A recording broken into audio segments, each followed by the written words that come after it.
허락하신 하나님의 말씀은 예레미야서 27장 1절로 22절까지 말씀입니다. 유다의 왕 요시아의 아들 여호와김이 다스리기 시작할 때에 여호와께서 말씀으로 예레미야에게 임하시니라.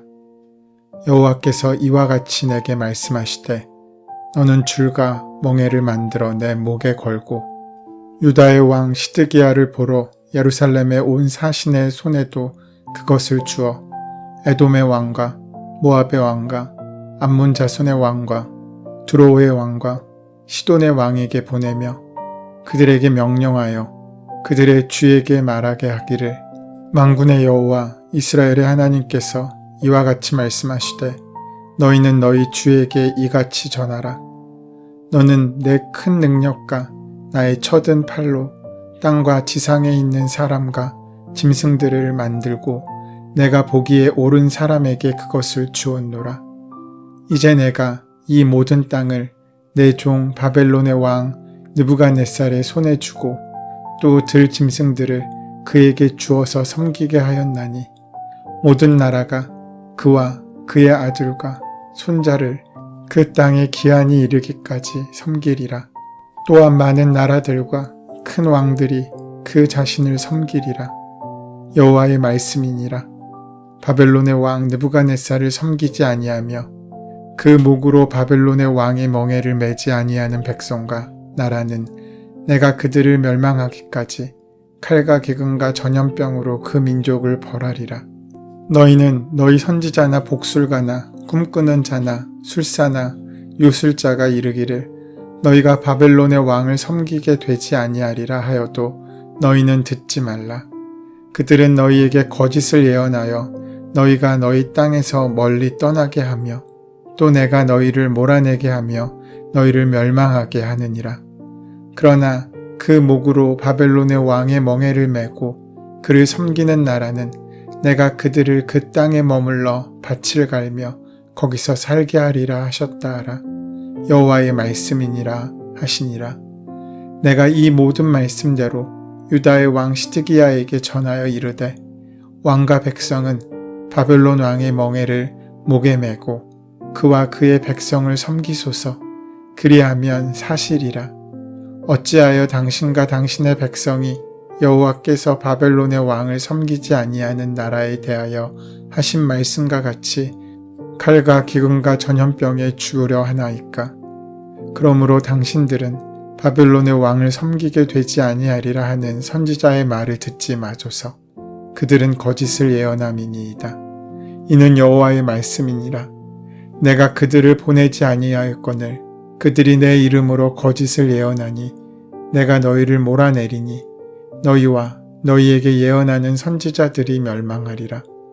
내가 또 제사장들과 그 모든 백성에게 전하여 이르되 여호와께서 이와 같이 말씀하시기를 보라, 여호와의 성전의 기구를 이제 바벨론에서 속히 돌려오리라고 너희에게 예언하는 선지자들의 말을 듣지 말라. 이는 그들이 거짓을 예언함이니라 하셨나니 너희는 그들의 말을 듣지 말고 바벨론의 왕을 섬기라. 그리하면 살리라. 어찌하여 이 성을 황무지가 되게 하려느냐. 만일 그들이 선지자이고 여호와의 말씀을 가지고 있다면 그들이 여호와의 성전에와 유다의 왕의 궁전에와 예루살렘에 남아있는 기구를 바벨론으로 옮겨가지 못하도록 영군의 여호와께 구하여야 할 것이니라. 만군의 여호와께서 기둥들과 큰 대야와 받침들과 이 성에 남아있는 기구에 대하여 이같이 말씀하시나니 이것은 바벨론의 왕 느부갓네살이 유다의 왕 여호와김의 아들 여고니아와 유다와 예루살렘 모든 귀인을 예루살렘에서 바벨론으로 사로잡아 옮길 때에 가져가지 아니하였던 것이라. 만군의 여호와 이스라엘의 하나님께서 여호와의 성전과 유다의 왕의 궁전과 예루살렘에 남아있는 그 기구에 대하여 이와 같이 말씀하셨느니라. 그것들이 바벨론으로 옮겨지고 내가 이것을 돌보는 날까지 거기에 있을 것이니라. 그 후에 내가 그것을 올려와 이곳에 그것들을 되돌려 두리라. 여호와의 말씀이니라. 오늘 본문은 유다의 마지막 왕인 시드기야 즉위 초기의 때의 이야기입니다. 오늘 본문 27장과 이전 장 26장 사이에는 큰 시간의 차이가 존재합니다. 27장은 시간을 훌쩍 지나 시드기야 왕 시대의 이야기를 담고 있습니다. 이미 아시는 것처럼 시드기야는 남유다 왕국의 마지막 왕입니다. 하나님께서는 이때 예레미야를 통해 예언을 선포하십니다. 이때는 하나님께서 예레미야에게 줄과 멍에를 만들어 메고서 예언하라고 명령하십니다. 먼저 그가 전해야 하는 메시지는 반바벨론 동맹을 맺으려고 시드기야 주변에 모인 주변 5개국의 사신들을 통해서 그 나라의 왕들에게까지 전해져야 했습니다. 그 예언의 내용은 이렇습니다. 이제 하나님께서 바벨론의 느부갓네살을 통해 각국을 심판하실 것인데 거기에 순응하고 대항하지 말고 항복하라는 것입니다. 이스라엘을 바벨론 왕 느부갓네살의 손에 넘길 것이고 그들은 이스라엘을 다스리게 될 것이라는 내용입니다. 아울러 금방 해방이 올 것이라고 예언하거나 바벨론의 세력을 피할 수 있거나 이길 수 있다고 주장하는 말도 믿지 말라고 당부하십니다. 그 말씀은 반드시 멸망은 있고 반드시 그 아픔은 지속될 것이라는 사실을 명시하는 것입니다. 그리고 그 기간은 70년 동안 이어집니다. 이것은 하나님의 심판이며 바벨론의 느부갓네살은 하나님의 종으로서 그 역할을 수행하기 때문입니다. 물론 기한이 이르면 하나님께서는 바벨론도 심판하실 것입니다. 우리의 삶에 때로는 아픔과 징계의 시간이 찾아오기도 합니다. 고난이 깃들기도 하고 어려움에 봉착해 힘든 시간을 보내기도 합니다.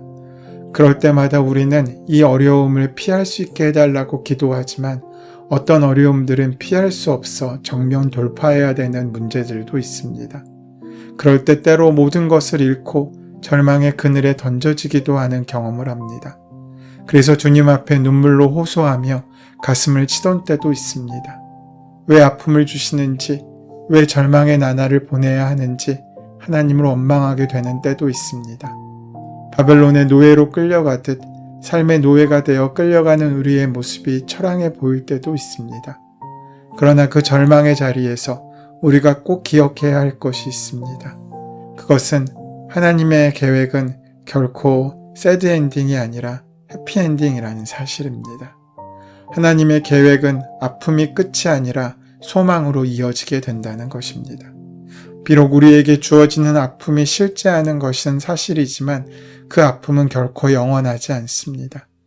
우리 인생이 고난의 연속이어도 그것이 끝이 아니라는 것입니다.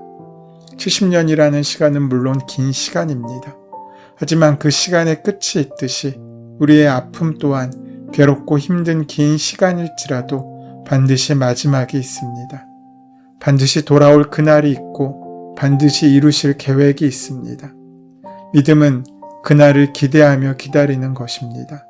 우리가 붙잡아야 할 믿음은 그날을 위해 오늘을 견디며 사는 것입니다. 드러눕게 만들었던 몸살 감기도 결국 시간이 지나면 사라지고 치료됩니다. 나를 힘들게 했던 상한 감정도 시간이 지나면 누그러집니다. 죽을 만큼 힘든 것도 영원하진 않습니다. 고통의 삶도 끝이 있다는 것입니다. 오직 영원한 것은 하나님 한 분뿐이십니다. 하나님의 사랑, 그분의 은혜, 그분의 긍휼만이 영원한 것입니다. 그분이 다루시지 못할 고통은 없습니다. 그분이 바꾸시지 못할 절망도 없습니다. 그러기에 지금 당장 내 눈앞에 보이고 나를 힘들게 하는 아픔을 믿지 마십시오. 그 너머에 하나님을 믿을 수 있어야 합니다.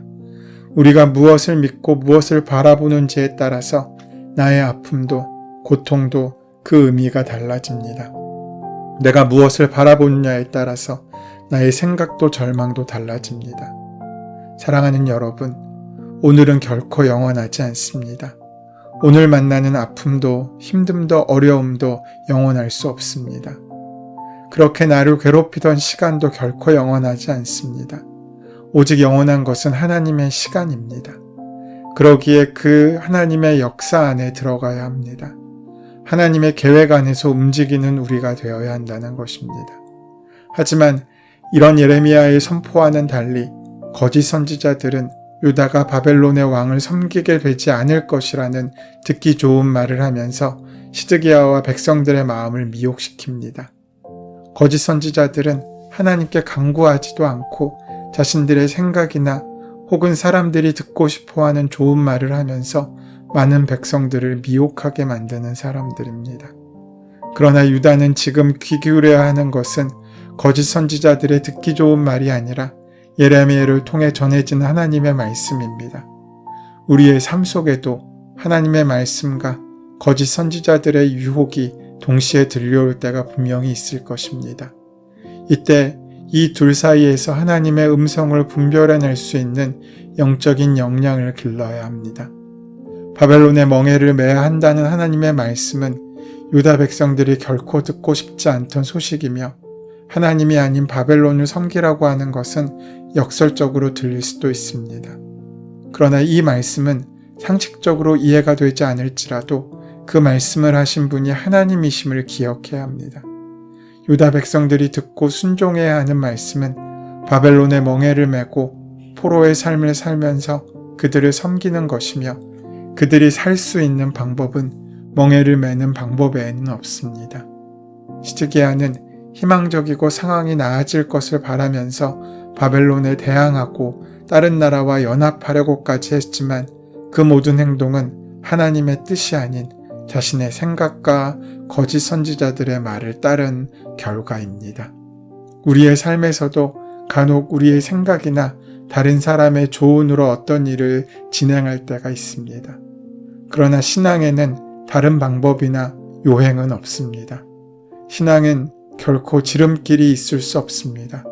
오직 정도만 있고 그렇게 바른 길을 걸어가 하나님의 말씀에 순종하며 나아가야 합니다. 우리의 삶 속에 하나님의 말씀과 내 생각이 다르다면 반드시 하나님의 말씀을 따라갈 수 있어야 합니다. 사람의 방법과 하나님의 방법은 전혀 다릅니다. 하나님께서는 유다 백성들에게 거짓 선지자들의 말을 듣지 말라고 단호하게 말씀하시며 백성들이 해야 할 것이 무엇인지를 알려주십니다. 사람들은 상황이 어려워지고 심적으로 연약해지면 분별력을 상실하게 됩니다. 거짓 선지자들은 이러한 심리를 이용하여 듣기 좋은 말로 백성들을 지속적으로 미혹하였고 백성들은 계속 미혹을 당하였습니다. 이러한 미혹은 오늘을 살아가는 우리에게 동일하게 적용됩니다. 혹 하나님의 말씀을 듣기보다 사람이 듣기 좋은 말만 들으면서 살아가고 있는 것은 아닌지 돌아보아야 합니다. 예레미야는 거짓 선지자들이 만일 하나님의 말씀을 가지고 있다면 여호와의 성전의 기구들이 돌아올 것이라고 희망적인 말이 아니라 남아있는 성전의 기구들이라도 지킬 수 있도록 하나님께 간구해야 한다고 말합니다. 지금 유다 백성들의 상황에서 허황된 간구가 아닌 지금이라도 가지고 있고 남아있는 성전의 기구만이라도 지키게 해달라는 실질적인 간구가 필요한 것입니다. 기도를 많이 하고 또 오래 한다고 해서 모두 올바른 간구라고 할 수 없습니다. 기도할 때 우리의 필요 혹은 어떠한 의도를 가지고 하는 기도는 올바른 간구가 될 수 없기 때문입니다. 그렇다면 우리가 구해야 하는 것이 무엇입니까? 예수님께서는 누가복음 12장 31절에서 이렇게 말씀하십니다. 다만 너희는 그의 나라를 구하라. 그리하면 이런 것들을 너희에게 더하시리라. 하나님께 간구할 때 필요를 위해 간구하는 것이 아니라 먼저 그 나라와 그 의를 구하는 간구가 필요합니다. 그러하면 우리가 지금 필요하다고 생각하는 나머지 것들도 하나님께서 더하신다고 약속하고 있으신 것입니다. 유다 백성들이 포로의 삶을 끝내기를 원하는 마음은 하나님께서 누구보다 더 잘 알고 계십니다. 그러나 지금 그들은 심판을 받는 기간이기에 단지 지금의 상황을 피하려는 간구는 올바른 간구가 될 수 없습니다. 그 모든 것을 이를 악물고 이겨내고 견뎌내고 감당해야 합니다. 하지만 그렇게 믿음으로 감당할 때 그 뒤에 주시는 소망의 약속과 말씀을 만날 수 있습니다. 사랑하는 여러분, 하나님은 나를 사랑하시는 분이십니다. 이 한 가지만 기억할 수 있다면 우리는 세상에 결코 넘어지거나 좌절하지 않고 다시 일어날 힘과 능력과 용기를 얻을 수 있을 것입니다. 그 은혜를 온전히 붙잡고 살아가는 우리의 하루가 되기를 소원하고 축원합니다.